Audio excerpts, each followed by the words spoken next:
phulanyana na wena we malume ni lava akuphulanyana na wena we kokwani ni lava akuphulanyana na wena we kokwani ni lava akuphulanyana na wena kuna leti ni karatako tani valsa moyeni wa kuna leti ni karatako tani valsa moyeni wa mi gamu ya mina lekaya ayani munyikiti vaso gamu ya mina lekaya ayani munyikiti vaso jilabani kuyini malume wa mi lugu shukutani jilabani kuyini malume wa mi lugu shukutani mina shani baba malume wa mi shani karata mi mina shani baba malume wa mi shani karata mi iku ani holovanga naye ai holovanga leka iku ani holovanga naye ai holovanga leka yo ningo manna baba yigile ana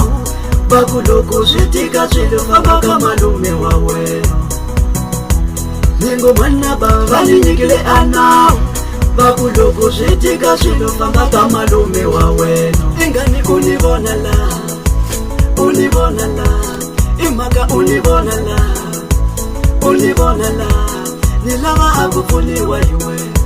akufuniwa yuwe nilava akubonisiwo utsiburu wangu tikarino nobereketa yene xibaba xa gara nipakurela mana he gara nikupinda uyapakurela msukuru he msukuru mpakurela mandako mkatsi wako he mandako magara nikunyerela pa angagari nikusvimba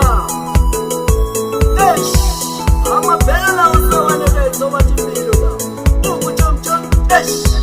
ukuchomchom watwake ukuchomchom udasalava ulolo madala watwake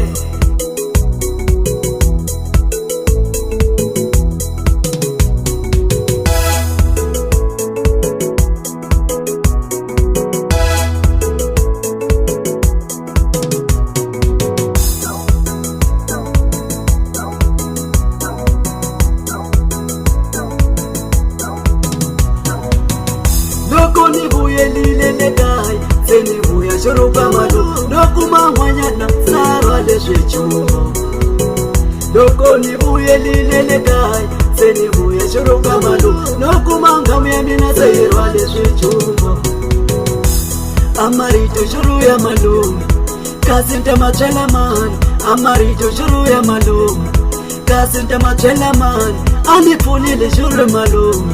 kasinta machela man anipulile shuru malume kasinta machela mani afamili niyontu ni maritu ya mina tosukwahelela nipasani mara ni minta mara eko kwanani funile swa kufika ukula swa ukari muzaya mara loko siswiriso sekushit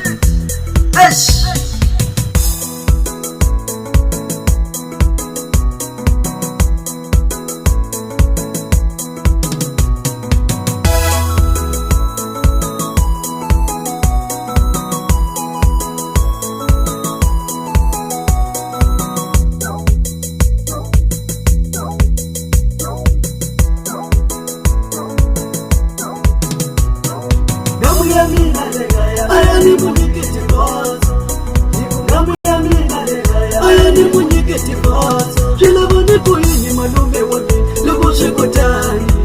jilabani kuyini malume wami loko shikutani iku ani holovanga naye ai holovanga leka iku ani holovanga naye ai holovanga leka